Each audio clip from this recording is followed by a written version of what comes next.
c'est pas mes valeurs. Voilà, le droit devient une espèce de jeu de paris, quoi. Et pendant ce temps-là, on oublie les problèmes de sécurité, les problèmes d'enseignement, les problèmes sociaux, etc. Et je crois dans le droit au juge. Et par exemple, quand vous voyez qu'en France, vous avez eu, je crois, 1000 référés liberté tous azimuts contre le gouvernement, indépendamment de la politique, parce qu'on estimait que le gouvernement ne lutte pas suffisamment bien contre la crise du Covid, que vous avez eu des perquisitions au domicile des ministres, à l'Élysée, etc., pour vérifier s'ils luttaient bien contre le Covid. Quand on voit les difficultés de gouverner en général, et un pays comme la France en particulier, je trouve ça absolument dérisoire. Donc je pense que cette judiciarisation, elle aura un coût, que les États-Unis commencent à payer avec l'enlisement de la justice dans les affaires de Trump. Voilà. Parce que Trump, il est accusé, puis après il l'accuse, et puis après il y a des incidents de procédure dans les procès, dans les machins, etc. Donc ça dure des années, et pendant ce temps-là, il ne règle pas un problème politique majeur qui est est-ce que la démocratie américaine va survivre ou pas. Et bon, évidemment, c'est un peu éloigné de notre sujet, mais c'est aussi un sujet pour les jeunes de votre génération. Donc, je ne sais pas si Roxana le traitera ultérieurement. C'est-à-dire, les sujets sont tellement importants qu'il va falloir que je les mette en formation initiale 24 heures sur 24 pour pouvoir vraiment couvrir l'intégralité des sujets. Mais j'espère pouvoir effectivement faire des conférences, on va dire, supplémentaires sur tous les sujets, mais notamment aussi avec les membres du club alumni, parce que ce sont vraiment des sujets, même pour les diplômés, qui sont des sujets qui sont en constante évolution et qu'il faut creuser davantage et approfondir de plus en plus. Donc j'espère que j'aurai vraiment le temps de le faire. J'ai une intervention de Mathieu de nouveau. Mathieu, allez-y. Oui, alors, du coup, concernant toujours la coopération, mais je me posais la question de, par exemple, si vous avez parlé au début des données sensibles concernant les banques, etc. Est-ce que l'État peut s'opposer à la transmission ou l'entreprise elle-même peut la transmission de ces données, genre les États-Unis, ça peut être l'Angleterre par exemple, c'est l'État ou l'entreprise ou les deux peut s'opposer à... Alors c'est une bonne question, qui anticipe un peu les futurs slides. Prenons l'exemple. Alors, si vous prenez Airbus, comme je le disais tout à l'heure, c'est l'État qui s'est opposé à la transmission de certaines données sur Airbus via le PNF et via en particulier Éric Russo qui a fait, comme je le disais, un très bon boulot. Donc là, c'est de parquet à parquet, puisque le filtre a été opéré par le PNF et je pense que ce premier exemple doit se poursuivre. Je n'ai pas d'informations particulières, mais ils ont donné le là et je suppose que dans les procès qui sont en cours, pas les procès mais les poursuites devant le PNF, et qui sont multi-juridictionnels, c'est-à-dire que vous avez plusieurs autorités judiciaires concernées, je pense que le PNF fait ce travail de tri des documents au regard des impératifs de souveraineté française. Ça, c'est le point 1. Le deuxième point, sur le civil. Donc, je vous indiquais tout à l'heure qu'il prend une part de plus en plus importante, même punitive. Il faut voir, et ça c'est peut-être un autre sujet, comme le sait Roxana, qui me préoccupe beaucoup, celui des ONG, qui sont devenus de véritables forces politiques internationales, globales, inspirées par les Américains, mais parfois les Russes, les Chinois, etc. Ces ONG, qui ont toutes des filiales, notamment en France, attaquent les grandes entreprises au civil, mais sur des sujets pénaux, qui sont le fait de commercer avec certains pays, le fait de vendre des armes, le fait, etc., etc. Et dans le devoir de vigilance que vous n'avez pas étudié, c'est du répressif civil en fait. Donc il y a même au niveau français cette tribunal maintenant fait des class actions ou des actions civiles, c'est une sorte de répression. Et donc,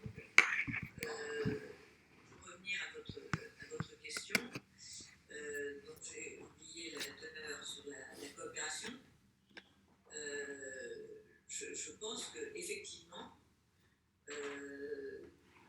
c'est une des raisons pour lesquelles il y a eu des réformes récentes, notamment en 2016, renforcées en 2019, avec la création d'un service dédié d'intelligence économique qu'on appelle sécurité économique, le SIS, au ministère des Finances, et que les entreprises peuvent solliciter comme appui pour plaider leur cause auprès des juridictions étrangères, notamment américaines. Le SIS, il y a un commissaire à l'intelligence, ça ne s'appelle plus à l'intelligence économique, mais à l'âge, je ne sais pas quoi, enfin, je le dis dans un slide suivant. Et moi, je l'ai expérimenté récemment. Les entreprises vont voir le SIS, elles le disent, voilà, moi, que ce soit d'ailleurs les banques ou Airbus récemment, dans le cadre de procès civils, d'autres entreprises. Alors, ça commence, hein, c'est quelques entreprises par an. Je crois que cette année, en 2021, ça doit être une vingtaine, mais c'est déjà quand même pas mal. Et donc, le SIS leur donne des clés pour justifier les conseils sur les documents qui ne devraient pas être transmis. Et l'entreprise, en général, enfin, ça a été mon cas quand j'ai eu à traiter de ça, se réclame de l'avis du SIS, qui n'est qu'un avis. Le SIS n'intervient pas directement, mais l'entreprise peut dire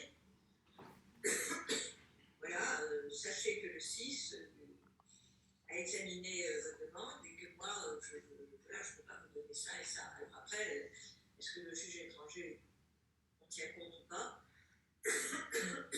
Dans les deux affaires dont je me suis occupée, les parties se sont laissées convaincre, mais finalement, il y a eu pour une des deux affaires une transaction et l'autre est encore en cours. Mais l'État français intervient maintenant via le ministère des Finances, ce qui n'était pas le cas avant 2016.